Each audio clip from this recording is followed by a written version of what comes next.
Welcome to the Hash It Out Show.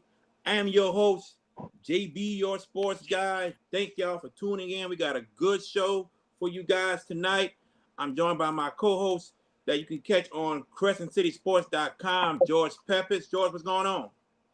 Not too much, JB. I'm doing really good tonight. It's been a couple of good days, and we're ready to knock this one out the park tonight. We're going to get a really good guest tonight, talking about a really ripe area in the state of Louisiana when it comes to football talent. Most definitely. Let's get right into it. Joining us today is a sports writer that you can catch on the Shreveport Times. He would talk to us today about the high school football area in Shreveport. The one, the only Mr. Jimmy Watson. Jimmy, how you doing? I'm doing great, fellas. Glad to be here with you. Thank We you. are so happy for you to join us today. Let's get right into it. I want to start off with District 1-5A, a very tough district. I want to ask you about the Airline Vikings. They are the defending district champions, but they lost in the first round to a district rival in Horton. Tell us about Airline and what they're bringing back this season.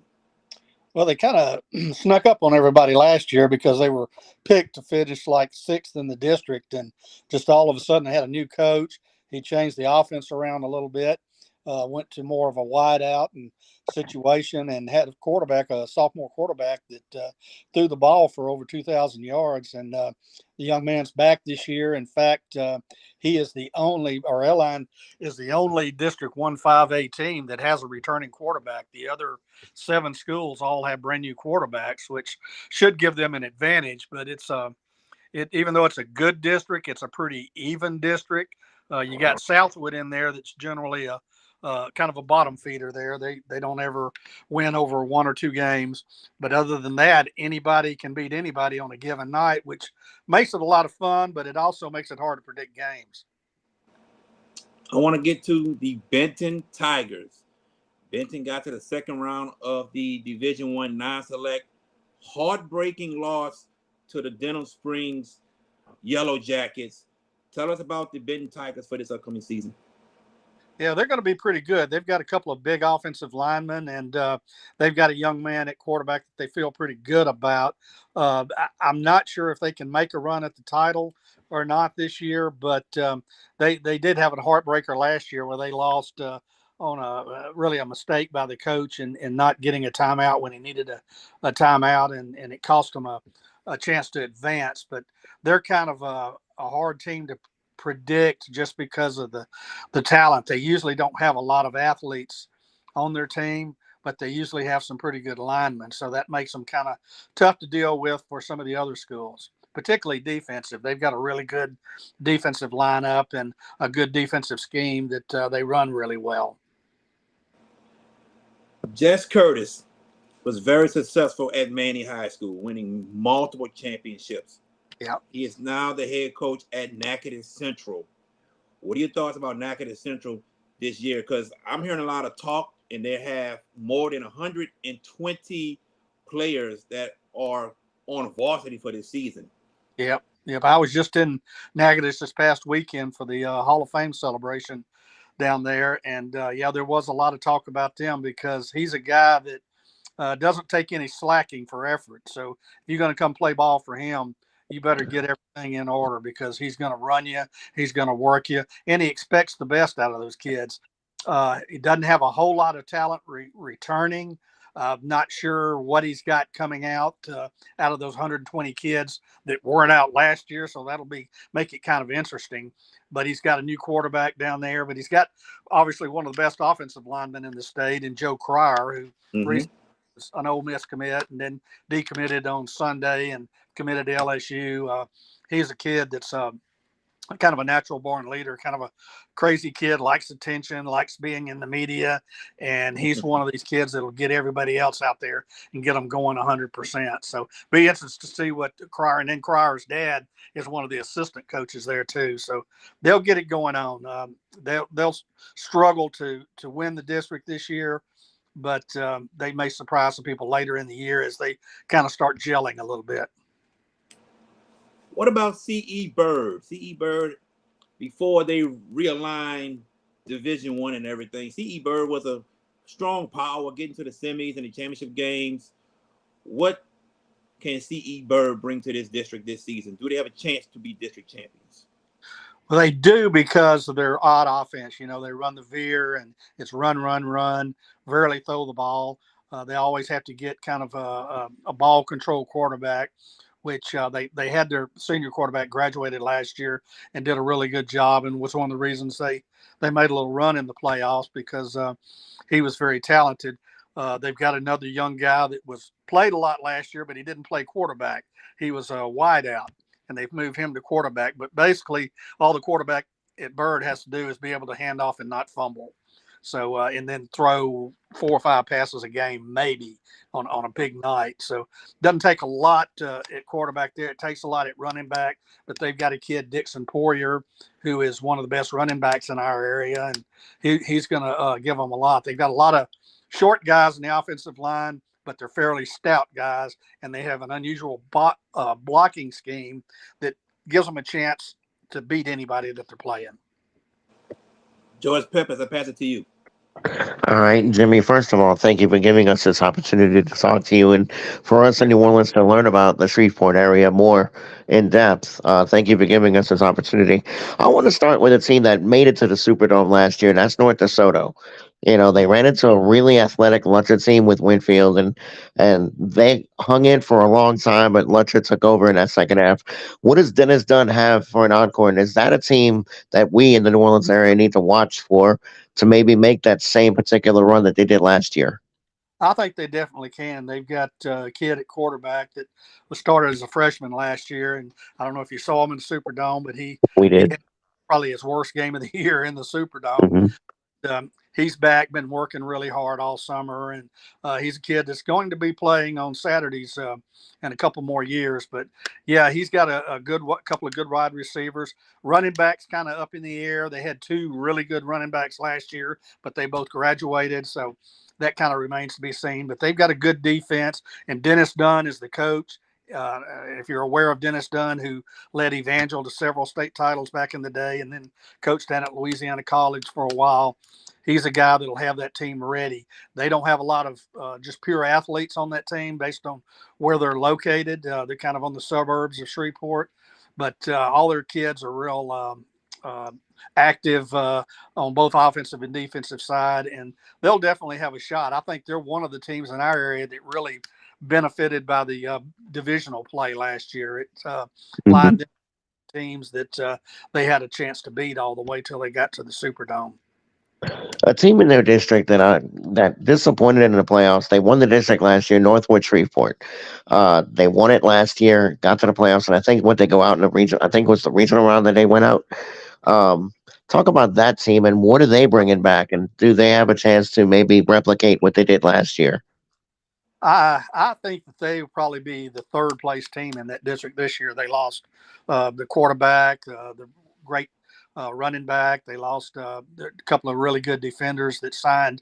One of them signed with Memphis. One of them signed with Louisiana Tech. So I don't think they're going to be in there fighting for the title this year. It'll be kind of a rebuilding year for Northwood. The team in that district that probably could win it if North Dakota didn't is going to be Evangel with what they have coming back. And I can talk a little bit more about them if you're interested in them. I was just about to get to them. Evangel Christian seemed to have a little bit of a bounce back last year. You know, they've had a couple of lean years. Denny Duran is running things over there. Evangel had a little bit of a resurgence last year. It's a team that I've always been interested in. What because of the fascination of the 5 wide that they ran years ago, and they just, and now Denny's over there, and they've done good things. Uh, what are we expecting from the Eagles this year? Is this a team that could potentially do what North DeSoto did last year? I think so. I think they've got some of the pieces in place to be able to do that, mainly because they're a senior laden team. They're one of the few in this area, particularly at 4A, that are heavy on the senior side. And they've got Josh Booty, if you remember that name from back in I LSU days. do. His son is the quarterback, and he's got 2 boys that are twins. One of them's quarterback, one of them's wide receiver. Both of them are probably signed college scholarships at lower level schools. But in addition to them, they've got one kid, one offensive lineman that's committed to Baylor, Tristan Santoro, and they've got another one that I just finished writing a story on today that'll be in our Sunday paper, who is committed to Texas A&M. He's got an LSU offer, could end up switching at some point, but I think he's going to stay with Texas A&M on the defensive side. He's a defensive end and really good. So all four of those kids that I just mentioned are all seniors and are providing a lot of leadership there. So my opinion, they'll be the team to beat at Evangel. It's a school with only about 500 total kids from elementary Right. all up. So they don't have a lot of kids to pull from like some of the 4As that have 1,200 kids. So that gives them a little bit of problem, but they'll be in there. They'll be in the hunt and could make a long playoff run. They still find a way to win championships, though. Those guys do it right up there. Let's talk about Calvary Baptist, the Cavaliers. Rodney Guin has done a good job there. The Cavaliers have maintained, the relevancy that they've been. What are we expecting from the Cavaliers this year from Calvary? I think they'll have a very good shot at winning a state title. They're probably the team from this area that has the best chance to make a run, partially because of divisional play that they'll be in. They'll play Bird early, which will be a telltale game for them on how well they do against Bird. They usually play Bird really close. If they don't beat them, they're within a touchdown of them. And if they do that this year, I think they'll make a long run. They've got a running back, John Simon, who is the offensive coordinator at Grambling State. His two boys are on the team. One of them is John Simon, also a wide receiver that committed to Louisiana Tech. But his younger son, James Simon, is been offered by just about everybody in the country. He was tweeting today about some of the calls. He got calls from Georgia and LSU and Auburn and everything. He's a junior, so he won't go till next year. But he's a extremely talented running back. And then they've got a Wardell kid who was the starting quarterback last year. He's back, and he's one of the best quarterbacks in the area. And then they've got two or three, in addition to Jay Simon, they've got another couple of wide receivers who are very, very talented too. So they should make a long run. Okay. The next team I'm sorry, go ahead, Dave. I was going to say, I'll be surprised if they don't win the Division IV title this year. Gotcha. A team that made the Superdome 2 years ago and is in Calvary's district, the Homer Pelicans. Tell me about them. What are they looking like this year?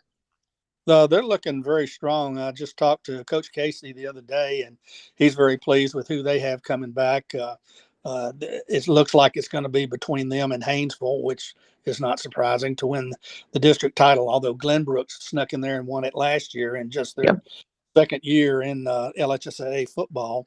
But Glenbrook graduated just most of their talent, and their coach, who left to go to Louisiana College, is not there. So it'll be kind of a rebuilding year for them. So it'll be between Homer and Haynesville. And of course, they play the last game of the season, last regular season game.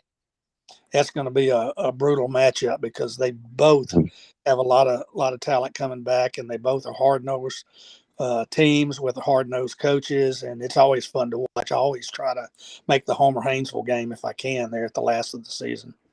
It seems like a very physical contest when those two get together, so no surprise in that respect. Before I turn it back over to Jared for a spell, we talked about the obvious, the teams that are the forefront teams. Tell me a team that's kind of lying in the weeds in the Shreveport area that you're looking at that could potentially do, like you mentioned, the Glenbrook did last year. Is there a team that fits that profile that could step up and surprise some people in your eyes this year? Well, if there is, it could be somebody like Parkway. They've got a kicker, Aaron Burrell, who is headed to LSU after this season. And they've got several really good defensive linemen. Their coach likes to build, even though he was an offensive coordinator for most of his career. He likes to build from the defensive side. And they've got a defensive back that's being highly recruited. Who's a junior. But the kicker, anytime they get around the 40-yard line, he's a chance to score points, which always helps them out, gets them in to any game that they're in, no matter who they're playing against. So I think they could be a sleeper in this area. Jimmy, one of our viewers has a question. He wants to know about Captain Shreve. Okay. Captain Shreve has the #1 offensive lineman in the 2025 class. That's about the only thing you can say about them. They will be one of the teams in the running for District 1-5A because, like I said, it's pretty even. I just did an anonymous coaches vote on how they see the season playing out, the district season, and it was between Shreve and Airline and Parkway in possible front runners. Back who's supposed to be really, really talented. I have not seen him play because they had a senior quarterback last year and he never got in the game, but he's supposed to be really talented. Shreve has really had a resurgence over the last couple of years, and they've got a lot of depth over there. They've got over 100 kids out for football, and some of them that are really, really talented. So they'll be in the thick of the District 1-5A race. You talked about Homer, who got to the state championship game last season. They're in the same district with perennial power, Haynesville. Tell us about Haynesville, and do they have a chance to get back to the Superdome? Yeah, Haynesville is such a small school. Haynesville and Homer both are such small schools that their seasons kind of revolve around the talent, the homegrown talent that comes back in. They don't get any kids from outside. Nobody moves into Homer or Haynesville to play like you get in some areas. It's kids that were born there, raised there, their parents chose to stay there. And so some years they have a lot of talent, and some years it gets pretty thin up there. I think this year both of them will be pretty even. Both of them will be top 10 teams all throughout the season, I believe, in the LSWA poll. And both of them will have a chance to make a long run just because they're well coached. Richie Casey, who played at Louisiana Tech, is one of the best coaches around, and he's really rebuilt Homer. Homer went through several seasons before he arrived where they weren't doing very much. Haynesville, Coach Franklin there has been there for 22 years now, I believe, and I don't believe he's ever had a losing season. I'd have to go back to look, but I don't think he's ever had a losing season, and it's very unusual for them not to win at least 7 or 8 games. So they're going to be in the thick not only of the district race but also of a state championship run when that time comes. George Peppers, you have any more questions? One more question, Jimmy. I'm looking at the districts and whatnot. Let's talk about Booker T. Washington and Shreveport up that way. What are they looking like this year? Are they a team that can maybe make some moves and make some progress? I know it's a tough spot, but can they do anything this year? Well, they got a new coach this year, so we'll see. I've talked to him a couple Right. of times. He seems very positive about who they have out, who they have coming back. They've just got a tough road to hoe being in that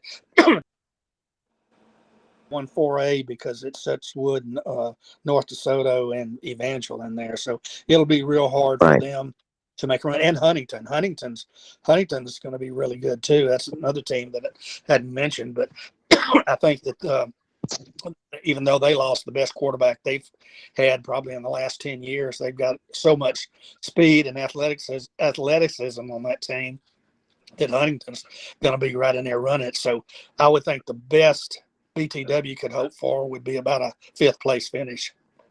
Right. My last question.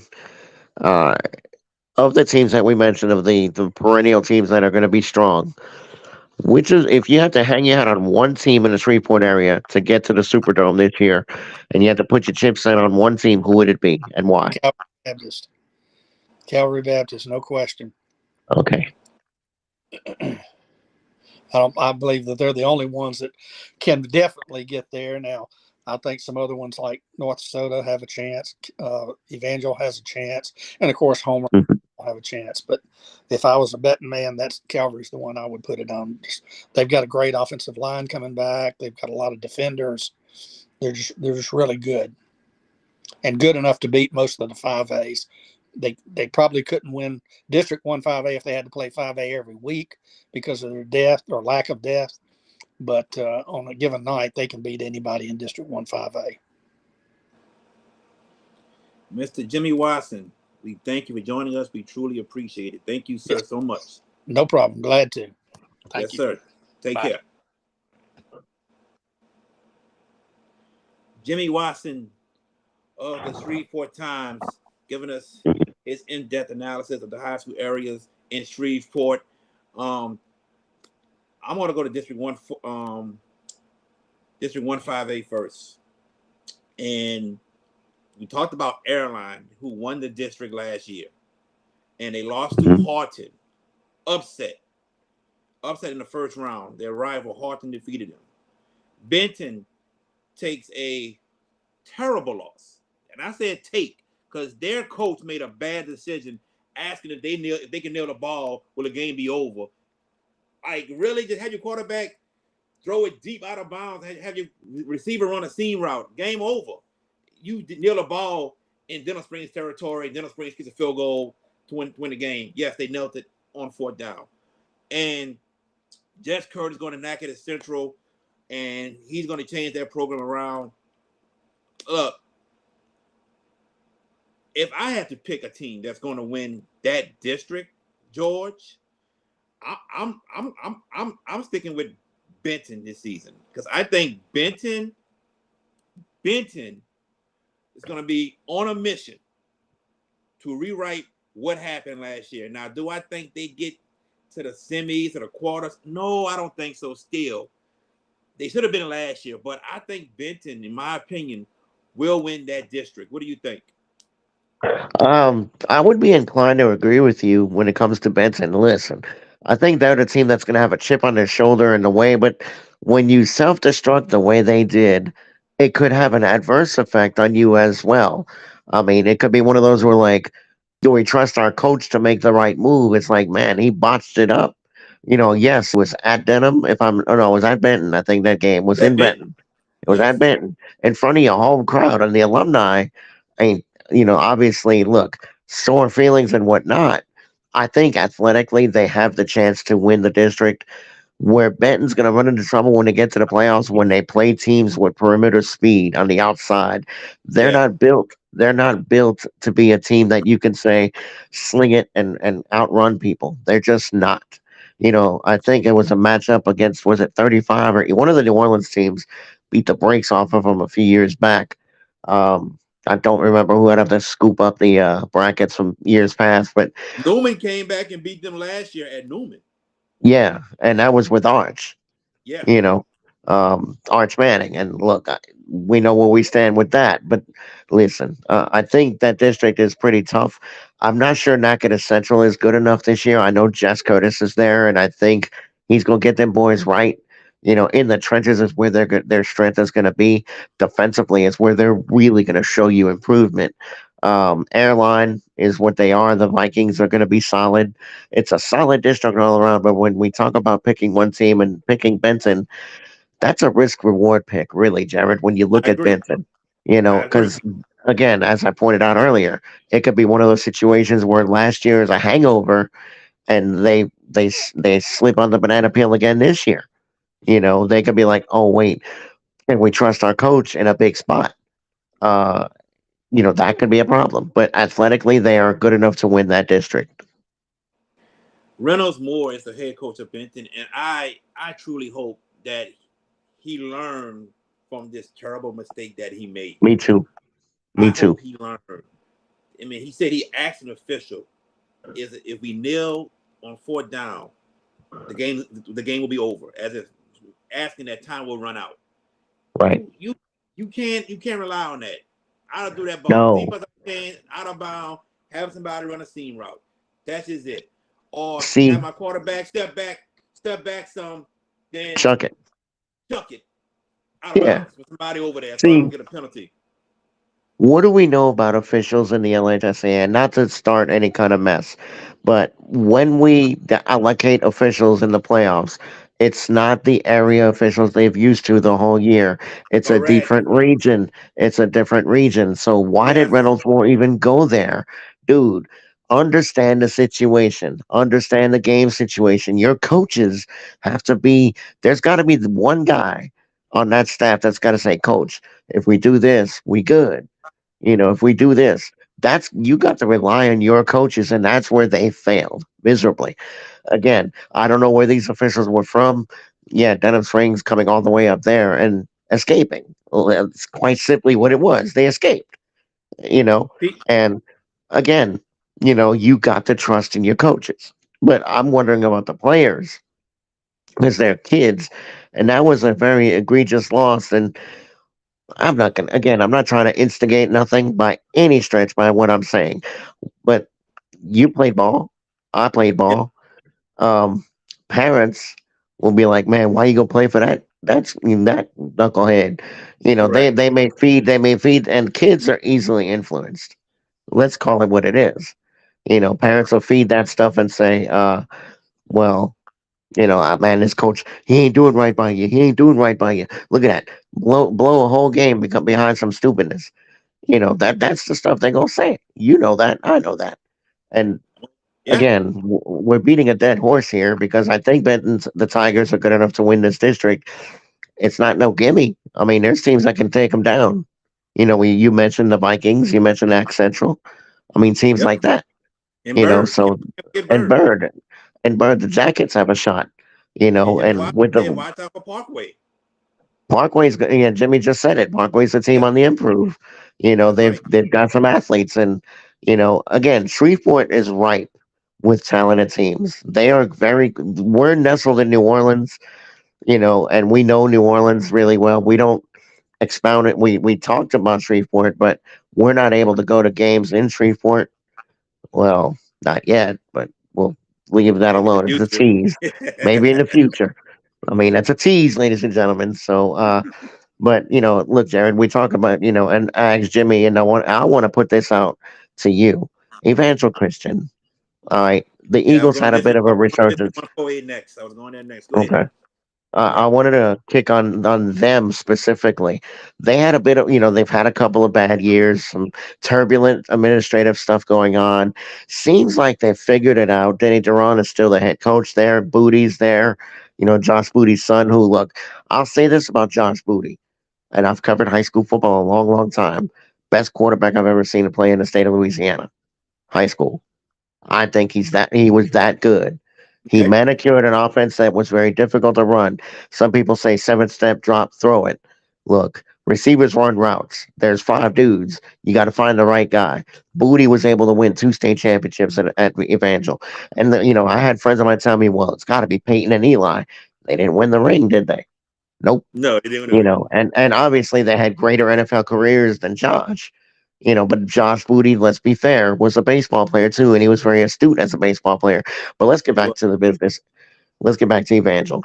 I think they're a team that could take some more steps forward, but I'm in agreement with Jimmy that Calvary's the team to take down in Shreveport to get to New Orleans. But let's talk about Evangel. What are your thoughts on the Eagles this year? so Evangel in the district with BTW Shreveport, Bossier, Huntington, Minden, North DeSoto, Northwood Shreveport, and Woodlawn Shreveport. Right. So to me, it's a 3-man race between Evangel, North DeSoto, and Northwood Shreve this upcoming season. Agree. And I think Evangel's gonna be better than what they were last year. They finished 7-6, seven and Hmm. six, so a pretty average team. Denny Duran, he's gonna try to get this program back to where it was, and he's not as young as he was years ago when they were winning, but he's gonna try to get this program back to where it was, Yep. back to relevancy. Look, Evangel has national championships in high school football at their school.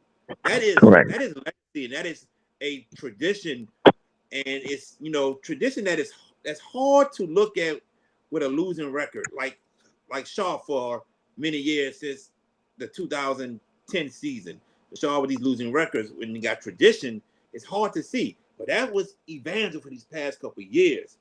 Then Duran's been back for the past 3 years, I believe, and he's trying to get them on the right track. I think Evangel is going to be on that right track again. They bring back a lot. They're better than what they were last year, but I Hmm. don't think Evangel wins the district.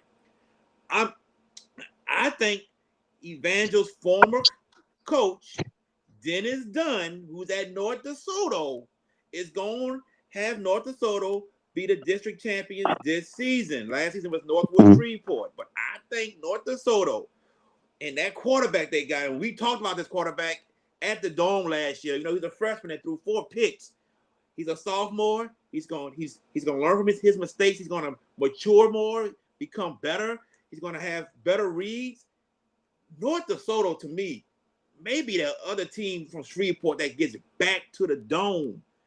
And I just don't see North DeSoto losing. I saw an interview with Dennis Dunn when they played Evangel last year and defeated them. And they asked him about the game. He said, "Look, guys, I hate playing Evangel because I love that school. I was there. I hate playing them." Well, he's gonna play them again. But look, I said 3-team race, but I'm going North DeSoto. I think North DeSoto gets the job done. I tend to agree. I mean, I love Evangel. I think what they're about. That they espouse what they do, and they do things the right way. North DeSoto, listen, I want to see how much growth this quarterback does, not just mentally but physically.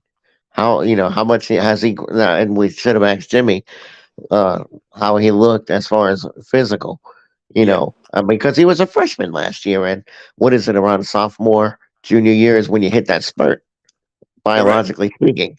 North DeSoto, look, let's be honest, Luncher, when it counted, they stepped up and they were able to make plays and they forced a lot of mistakes.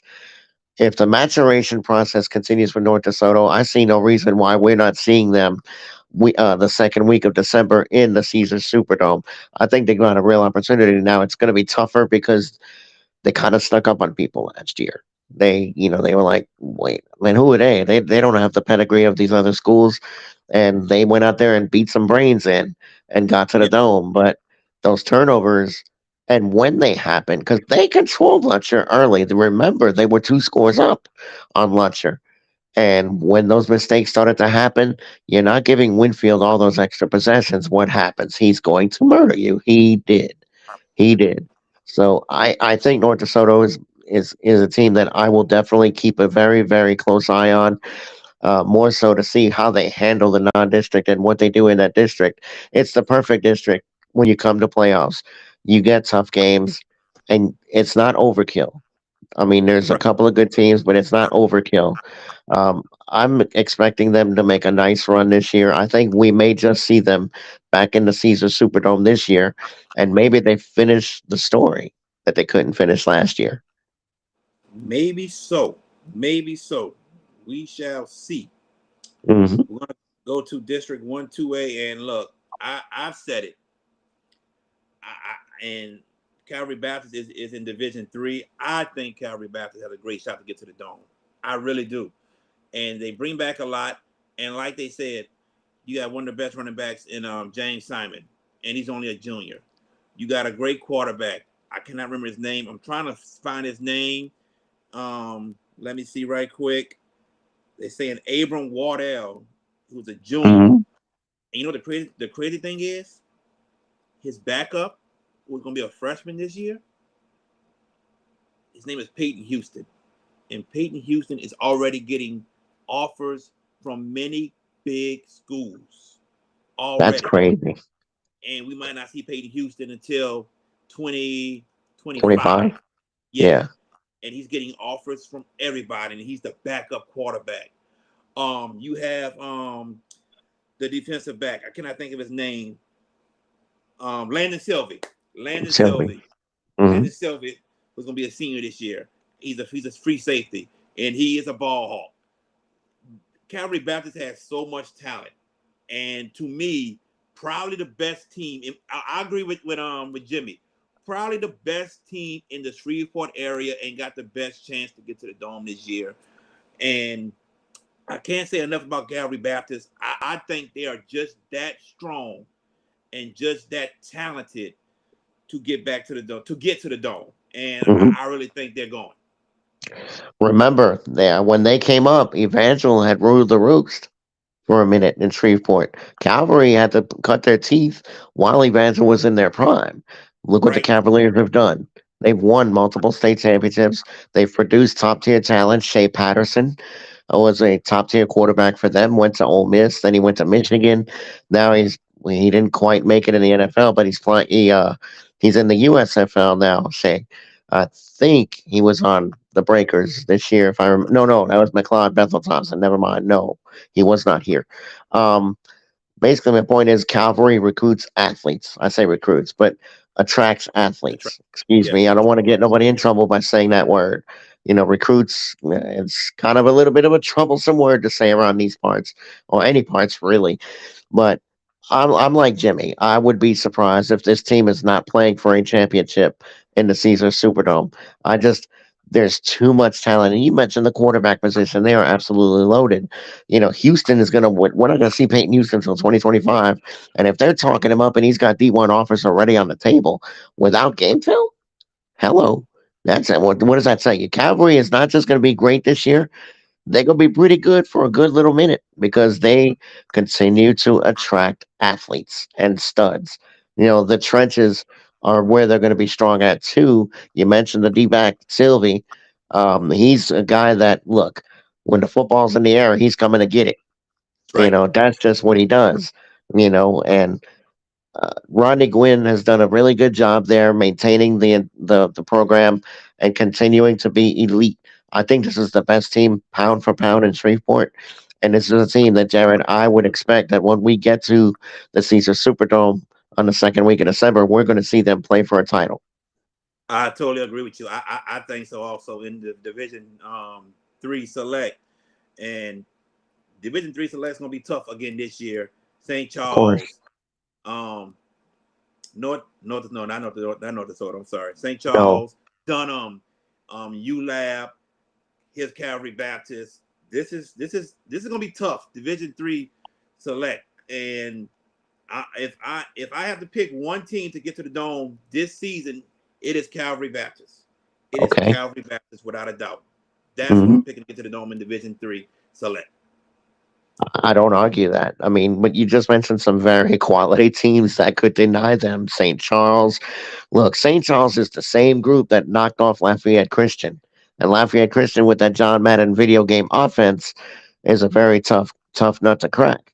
Dunham. That's right. Remember they had St. Charles dead to rights in the championship game last year. And Neil Weiner and company, they fell apart late. St. Charles got a couple of fortuitous bounces, and they were able to rally back and win. But still, that's not crapping on those teams. Those teams are extreme quality, and they're going to give Calvary a push. But at the end of the day, I'm with you. I think the Cavs are going to find their way to the Superdome and play for a title. Most definitely. District 1-1A. If I have to pick a winner to be the district champions this season, my money's on Haynesville. My money's on Haynesville. Mm. You might say Homer, and that's cool because I think those two are going to be the ones to battle it out for the district championship in District 1-1A. Right. Um, when you look at 1-1A, I mean, Glenbrook did win it last year. They did, They've but he but said they they've lost a got lot of a seniors. they did, but they've got a lot to prove. They're going to have to back that title up. I don't think they're good enough to. As Jimmy astutely pointed out, they did lose a ton.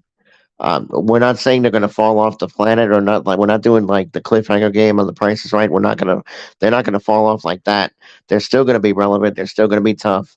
But if I guess you're a mind reader, dude, because I'm on Haynesville too. The Golden Tornado, they're due. They're due to crack loose and really step it up. I mean, Homer got to the Dome in 2021, lost in a tough Oh, spot. last year, right? No, it's the year before. They didn't get Okay, there last year. you At sure? least I don't believe. I'm almost positive. You could check, and if Okay, I'm wrong, I'll correct myself. But check it for me. I think it got was 21 because I remember talking to their coach. Me and VK were at the presser after their game, and I'm almost positive because the first game last year was Lutcher and North DeSoto on Saturday, and whatnot. But last year. Oh, they it lost was to Oak last Grove. year. Oak Grove. They lost to Okay, Oak I Grove. thought it was 21. I don't. I remember they lost to Oak Grove, but I thought it was 21. Okay, I stand corrected then. And Oak Grove, yeah, that was Oak Grove's resurgence in getting a state title. Um, but Haynesville, I feel like they're due. I mean, they might be that lying in the weeds team that I tried to get Jamie to pull out. But Haynesville lying in the weeds, that's sacrilegious. I mean, Yeah, I agree with you. those dudes have been studly good for a long, long time. Now, granted, have they had some slippage? Yes, but in no way do we think they're not elite. That's a team that I will pay attention to this year, and maybe we'll see them. I think they're in D4, correct? Yes, Non-select. D4 non-select. That's correct. Wouldn't that be fun if it was them? And I think Kentwood's non-select too. Yes, Uh, wouldn't that be just crazy if those two hook up in the dome? it'll be great. It'll be It would great. be fun. For a It, defensive minded guy like me, oh, absolutely. I would love to see them knocking the snot out of each other. That would be fun stuff. But hey, that's December. We're just barely into August. that's So, right. We're mhm. just getting started. Tomorrow night, 7 o'clock p.m., we have the legend joining us. Yes, I call him a legend. He is the owner of CrescentCitySports.com. He's been a sports writer for years. He's, what is it called? The prep report on Nash The 106.1. original. The It's the original. national. It's the original. The original prep report on Nash 106.1.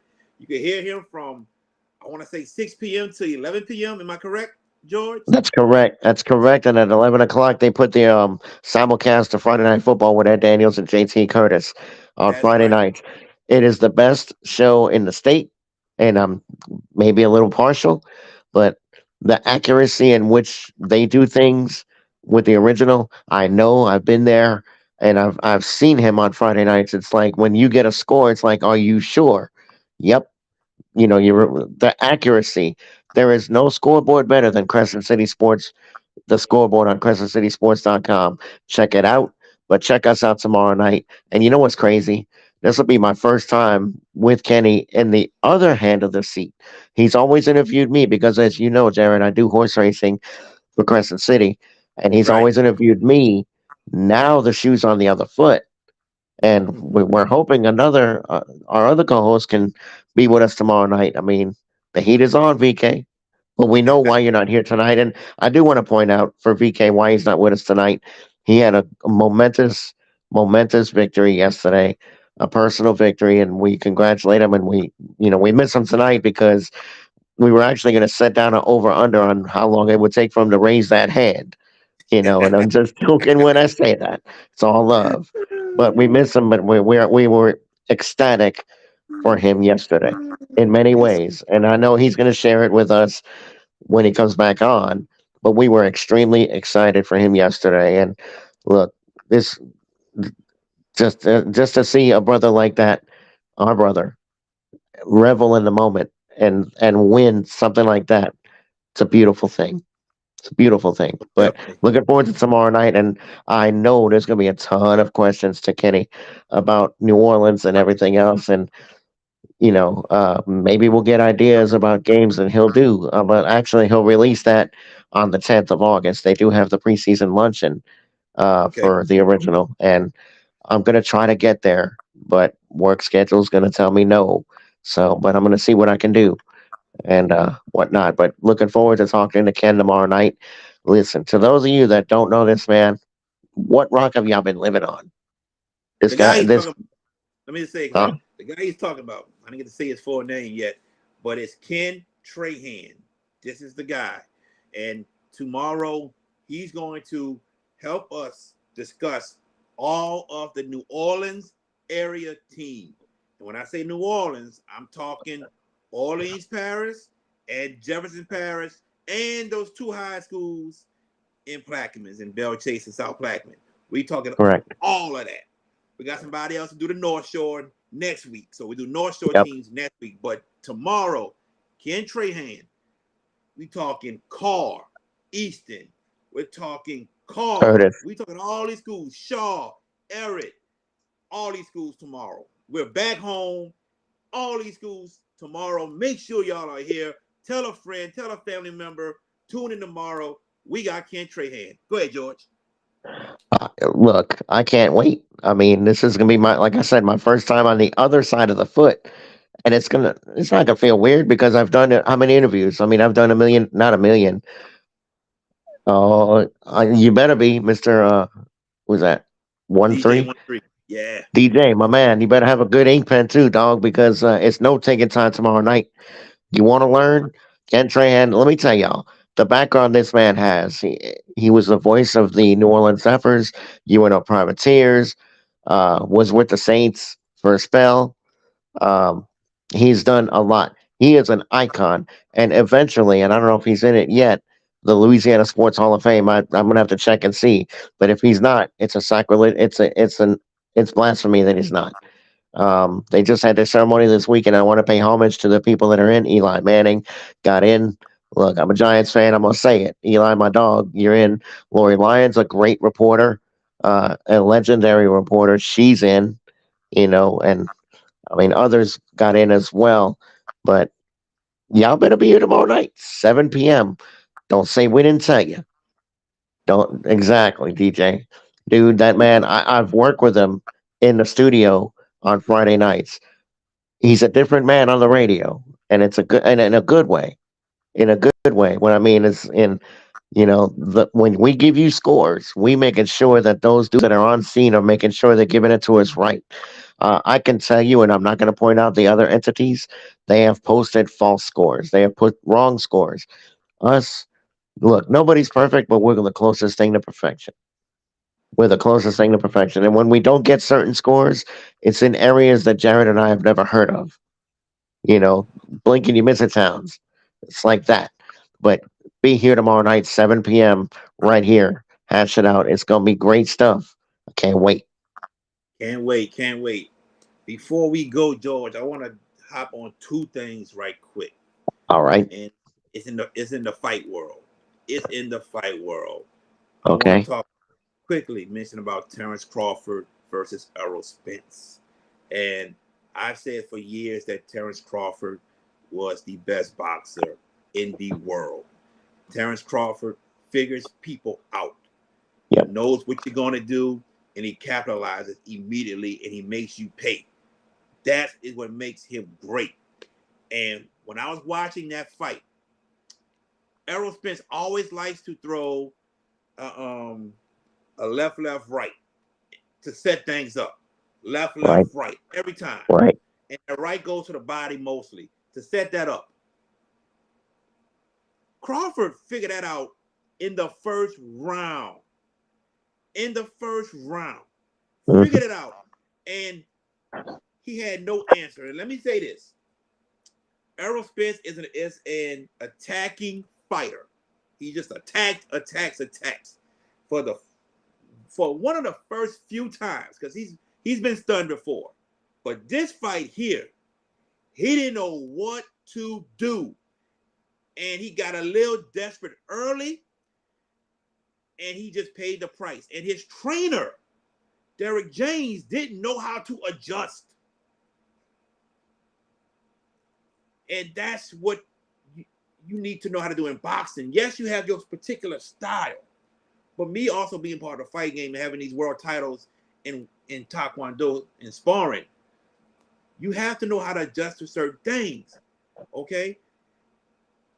With him getting hurt and just know how to attack, he didn't know how to adjust and maybe be a little bit more defensive. Let me try to just pick him off and not attack. Just hold my ground, 1-2, back up and do something.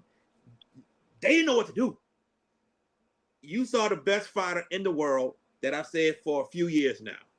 And you saw him put on a clinic, a boxing clinic that we will never, ever going to forget. I never saw a boxer, a black boxer, I would say that, so red from those punches he was taking. I never saw that in my life.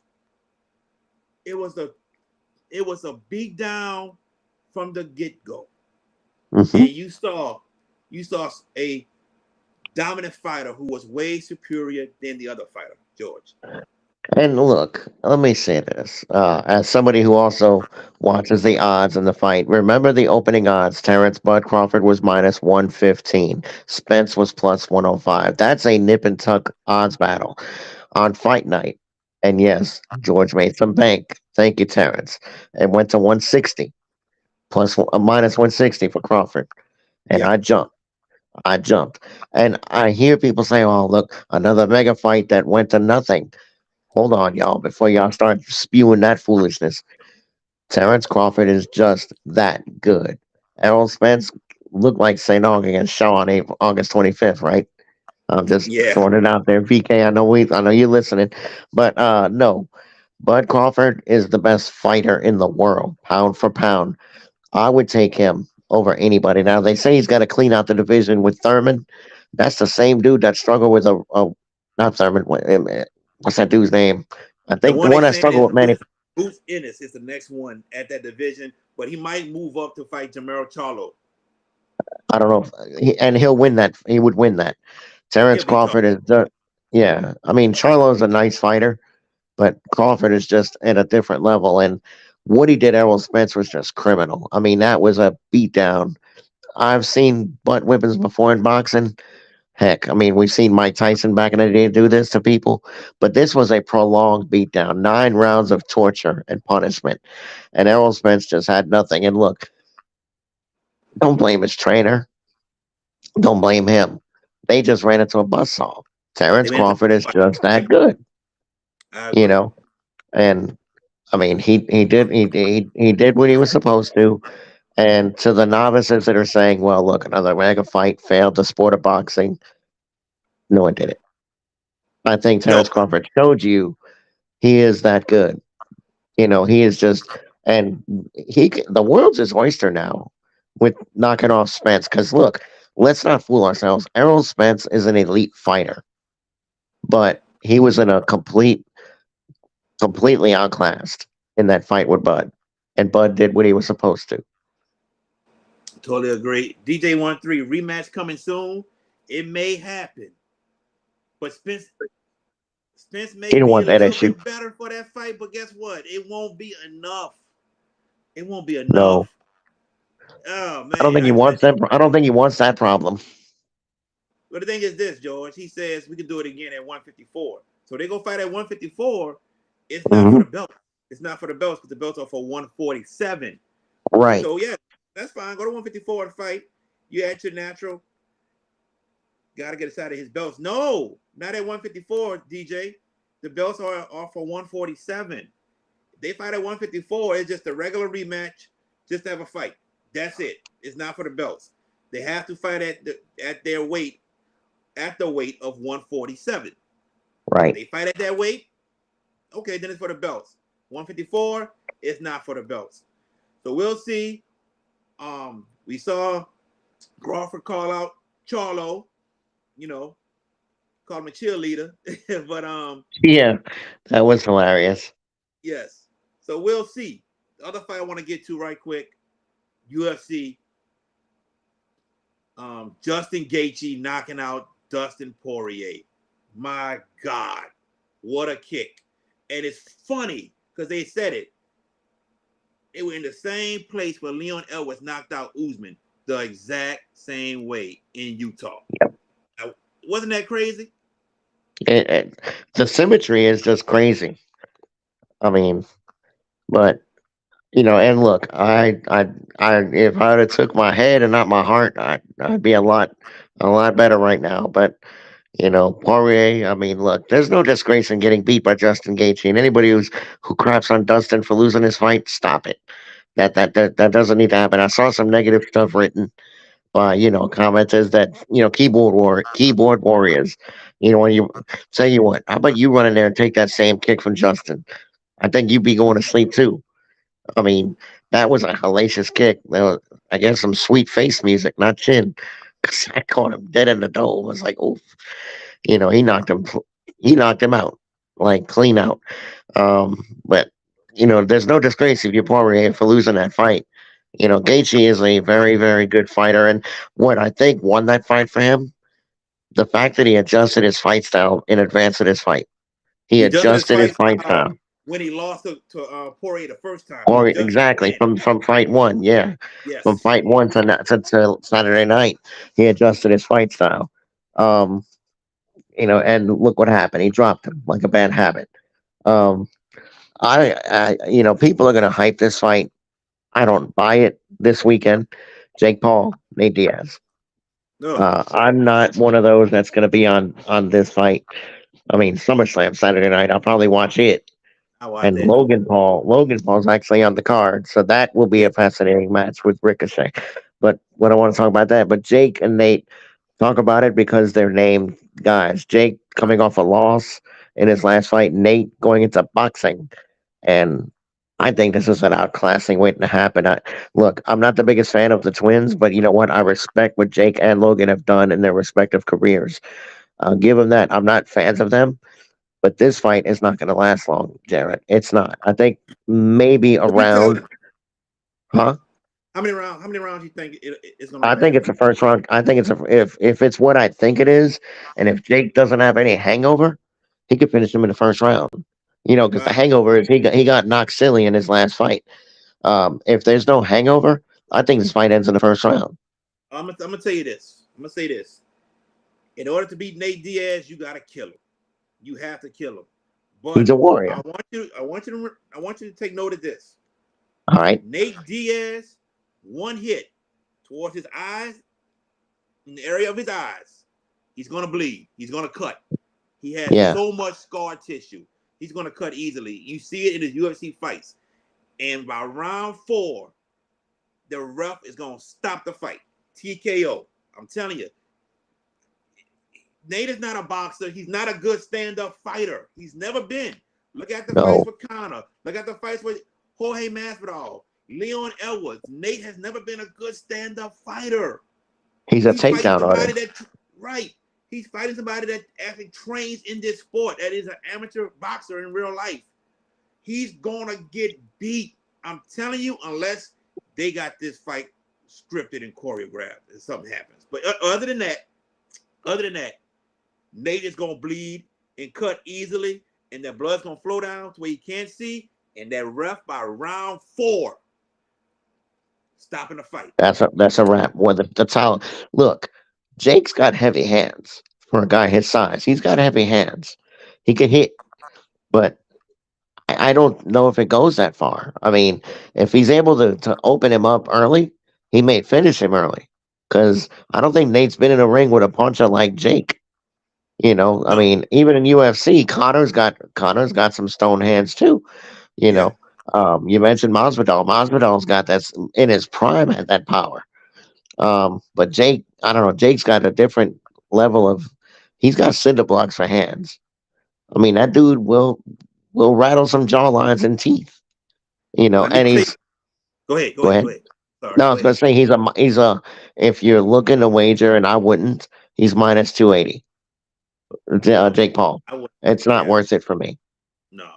I'll say this: this fight was made just to make money. Okay, Yep. Nate Diaz is a superstar in the UFC. He has a mass following. Yep. Jake Paul is a social media superstar with a mass following. Put them together, let them fight. Kind of like Conor and Floyd. That Marketing was a people. waste, though. It was a waste. Floyd barely even trained for the fight. Right. And Floyd, if he really trained, he could have knocked Connor out. Easily. I mean, he Easily. would have put him out within 3 rounds. I think 3 rounds would have been the max. But you could see in that fight where Floyd was like, I gaff. You know, I didn't care. It's Yeah. like, oh, wow. It's like, I don't have to kill myself for this dude. This dude's UFC. He's not a Yeah. boxer. I mean, yeah, Connor's stand up game is pretty good. You know, he does have a good stand up game. But come on, if Floyd really put the effort in that fight, that's 3 rounds, maybe. I Maybe. agree. I agree. Just throwing that out there. I think, like you said, I agree with what you said. We would have saw Pretty Boy Floyd that fight, not Money Mayweather. Because Pretty Boy Yeah, Floyd was a would have killed killer. him. He was a Yeah. killer. Yep. Guys. I mean, he If no one embarrassed some ever people saw, in his day. yeah, if no one ever saw Pretty Boy Floyd Mayweather fight before he left to go to Showtime and became Money Mayweather, go watch Pretty Boy Floyd. That 6-round stoppage on Arturo Gotti and what he did to Diego Corrales. Oh my God. It And is those are world criminal. class fighters. Those are world class fighters, Jared. Gotti and Yes. Morales are freaking studs. They're studs. And what he did them to, I mean, that was criminal. Yes. Criminal.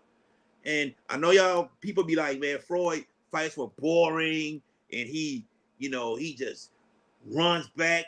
Yeah, Floyd became a more defensive fighter when he became Money Mayweather.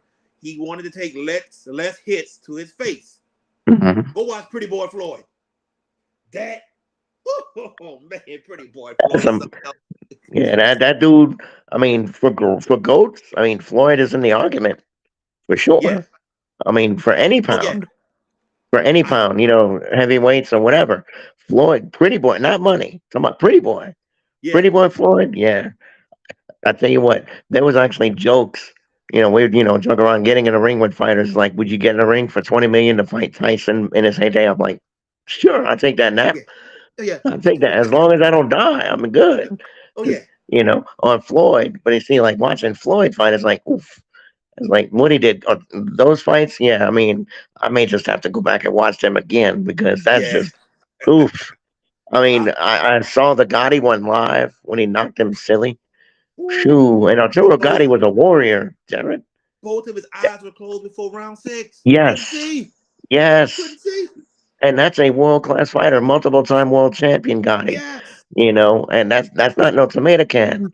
It's like, Uh-uh. man, he's small. He's small. And then he did Diego Corrales, Mm. who was another world class fighter, 6 Yes. rounds. Yep. But I mean, those are the good boxing days, not the junk you see now. I'll tell you this, and we'll go after this. All right, The closest Money Mayweather fought as Pretty Boy Floyd, in my opinion, was when he fought Cotto, Miguel Cotto. Yep. Miguel Cotto, Mm-hmm. Agree. because he came out and said, I'm gonna stand there toe to toe with him. And I was like, ooh, I don't know. You want to stand toe to toe with Cotto? He Because Cotto bigger. got some hands, man. Yes. Mayweather stood toe to toe with Cotto. Had a bloody nose. He was taking some shots, but he stood toe to toe with Cotto. And he Yep. still won. But Floyd goes down as one of the GOATs. I don't care what anybody says, he goes down one of the GOATs as he is. No doubt. I want to thank everyone who tuned in. DJ13 said Tyson not hitting him.